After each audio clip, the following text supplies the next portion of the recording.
In November 1975, a young forestry worker vanished under chilling circumstances after he and his colleagues witnessed an ominous glow emanating from the woods. They approached only to encounter a bizarre, hovering craft. As the young man moved closer, a blinding light suddenly enveloped him before he was violently thrown to the ground. His terrified co-workers fled, believing him to be dead. But when they returned to retrieve the body, he was nowhere to be found. For 5 harrowing days, a search ensued with no signs of the man. Then, just as abruptly as he disappeared, he reappeared, disoriented and with a tale that defied belief. He described being aboard an alien craft, subjected to examinations by non-human entities in an ordeal that tested the limits of human comprehension. His story, corroborated by those who were with him on the fateful evening, remains one of the most compelling accounts of an alleged extraterrestrial encounter. This is the story of Travis Walton.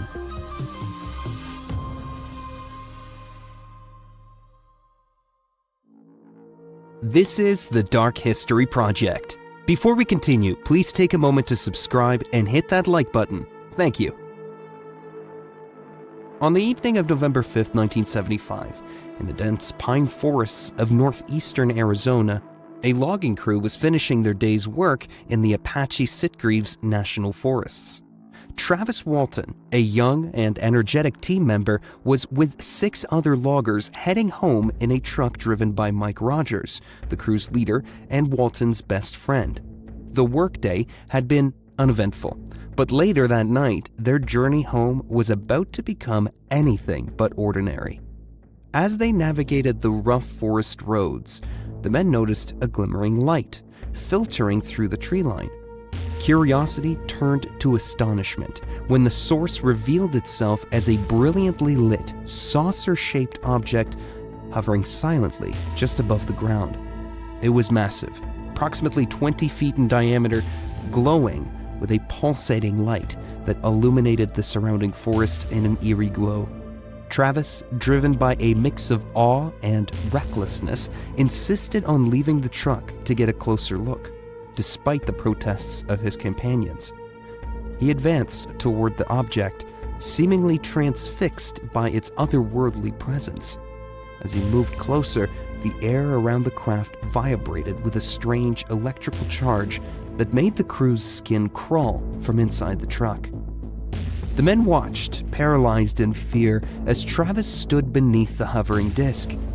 Suddenly, a beam of brilliant blue-green light shot down from the center of the UFO, striking Travis square in the chest and throwing him to the ground, as if he had been hit by a forceful blow. The remaining crew members were screaming for him to get away, but it was too late. In a panic, the rest of the crew fled, fearing for their own safety, leaving Travis behind. Mike Rogers, after driving a short distance, managed to regain his composure and decided that they could not leave Walton alone there. However, when they returned to the site, both Travis and the UFO were gone. Only the cool night air and the silent forest remained. This abrupt disappearance sparked a massive manhunt. The sheriff's department was notified, and suspicion initially fell on the logging crew, who were believed to have possibly murdered Walton and concocted the UFO story as a cover. Over the following days, search parties combed the area, dogs were brought in, and the local and national media began to swarm over the story, all in search of the missing logger or any clue that might explain his mysterious disappearance. Travis Walton's alleged abduction turned into a sensational case that would mystify the world for decades.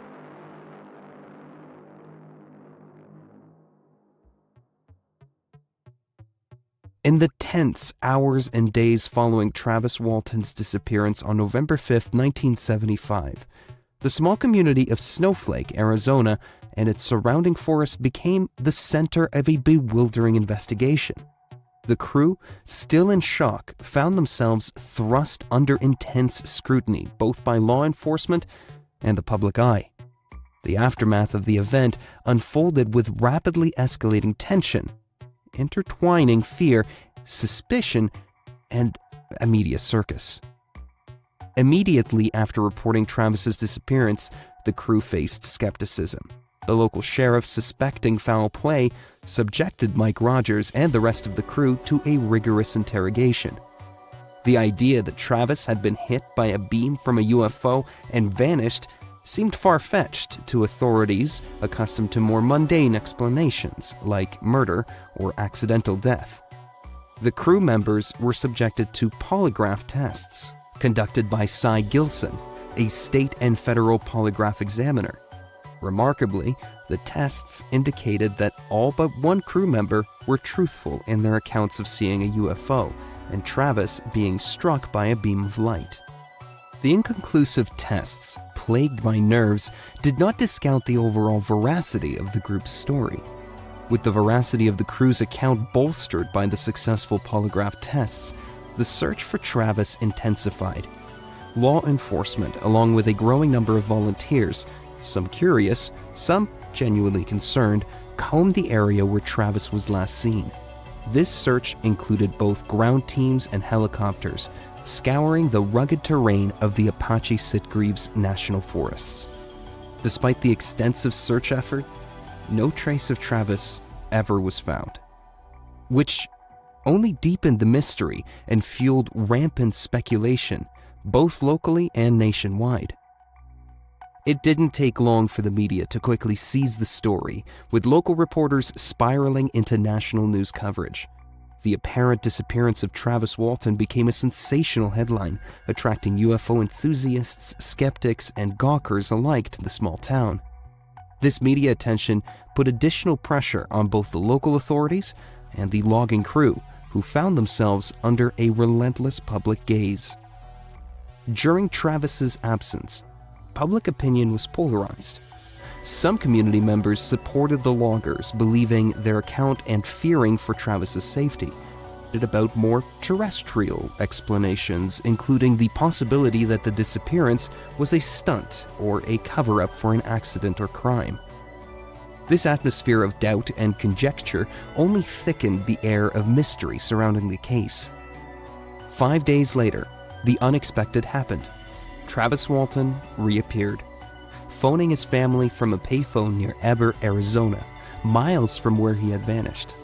He was disoriented, wearing the same clothes as when he disappeared, and his return marked the beginning of another chapter in the strange saga, one centered on his claims of time spent aboard an alien spacecraft. This incredible development reignited interest and controversy, ensuring that the story of that November night would continue to be debated for decades. Upon his return, Travis was frail, his eyes haunted by experiences his body could barely endure. What he described next was literally out of this world. His physical state was assessed upon his return, and although he was dehydrated and showed signs of weight loss, there were no signs of physical abuse. His psychological state, however, was deeply affected, bearing signs of trauma from the ordeal. If what he said happened is true, it is just plain terrifying for anyone. We'll go through all the details about what happened to him. After being knocked unconscious, Walton awoke to find himself in a highly unfamiliar environment, initiating an ordeal that lasted approximately 5 days. Initially, he felt like his senses were coming in and out. Upon regaining consciousness, Walton found himself lying on a table in a room that he described as similar to an emergency room, but unlike anything he had ever seen. The room was suffused with a diffuse light, and his first visceral reaction was one of panic and disorientation. Above him, Walton saw 3 figures that he described as being shorter than the average human, with bald heads and large, luminous brown eyes that seemed to exude an expressionless stare. Their skin appeared smooth and chalky, a stark contrast to their bright orange garments.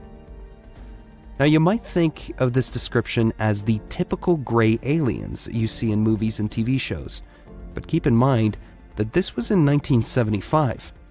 The other really famous alien abduction story back then was the one of Betty and Barney Hill, which took place 14 years earlier in 1961.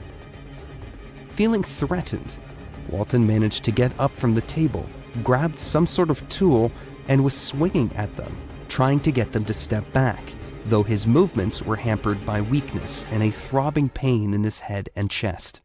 He mentioned he did hit one, and from what he could tell, the being hardly weighed anything. Travis described having some issues breathing, but now that he looks back, he's not sure if it was the atmosphere or just due to being scared because of the situation that he was in. The beings retreated when he became aggressive, allowing him to wander off the table and stagger into a softly illuminated hallway.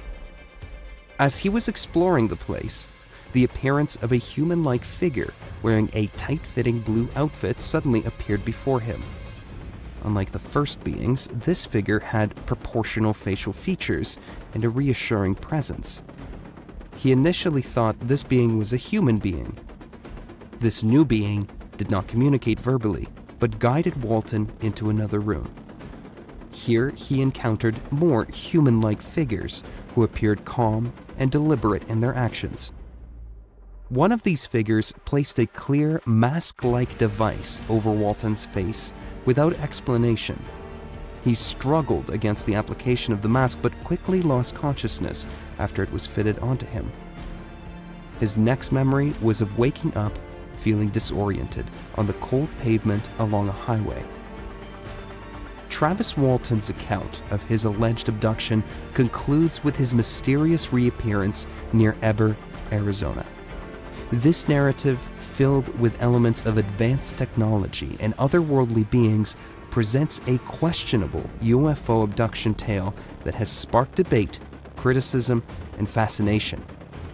Whether seen as a genuine encounter or a fabricated story, Walton's detailed description provides a vivid tableau for discussions on extraterrestrial life and human interaction with unknown phenomena.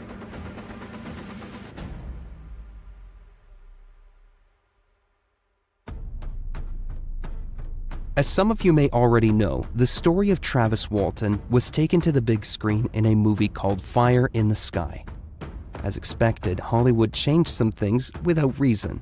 For those who haven't seen the movie, it is still a great movie to watch as it gives you a vivid image of what Travis went through. The description of what he witnessed is like watching a horror scene unfold. As we mentioned before, the crew Travis was working with that night faced intense scrutiny. Law enforcement and the public speculated wildly about the veracity of their UFO story. The polygraph tests became a critical piece of evidence supporting their account. Although these tests largely indicated that the crew was truthful about the sightings and Travis's abduction, skepticism persisted. The stress from media attention and public doubt straining their personal lives, and in some cases their mental health. Mike Rogers, the crew leader, and Walton's closest ally in particular, found himself at the center of controversy, having to defend his and his crew's accounts against accusations of deceit or fabrication. Now, about his crew. The 6 members were in their 20s, with the exception of one who was 17 at the time. There was no benefit back then, and even now, from making up a story like this. Imagine being 17. You're just trying to make some money, and all of a sudden you're being accused of murder by the authorities and by your community? The polygraphs are a sensitive subject, but back then they all passed it. And not to mention that according to some of them, not all the crew got along well. So there was really no benefit to coming up with the story. Quite the contrary, most of them have faced ridicule and backlash from their community. As time passed, the public spectacle faded, but the impact on the crew members remained. Some sought privacy, retreating from the public eye, while others engaged with the UFO community. Their experience left an indelible mark, influencing their perspectives and life choices long after the event. For Travis Walton himself, the experience was transformative. He went on to speak extensively about his alleged abduction, participating in UFO conventions, giving interviews, and authoring the book Fire in the Sky, which was later adapted into a 1993 film. This book and film helped to popularize his story, making it one of the most well-known abduction cases in the world.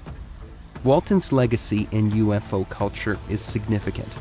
His detailed account and the public and legal validation of his crew's polygraph tests have often been cited as some of the strongest evidence in favor of the reality of UFO abductions.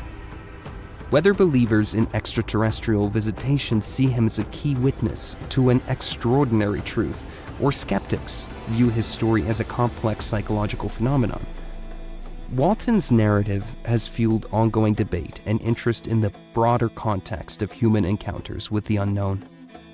The Travis Walton case remains a pivotal chapter in UFO history, reflecting the complex interplay between belief, skepticism, and the human desire to find meaning in the inexplicable. It's a story that continues to provoke thought and investigation into what might lie beyond the known boundaries of our reality. Thank you for being with us for this episode of the Dark History Project. Please help us out by liking this video, and don't forget to hit that subscribe button below.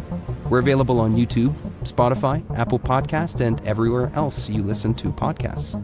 We hope you enjoyed it, and our next episode will come out soon. See you then.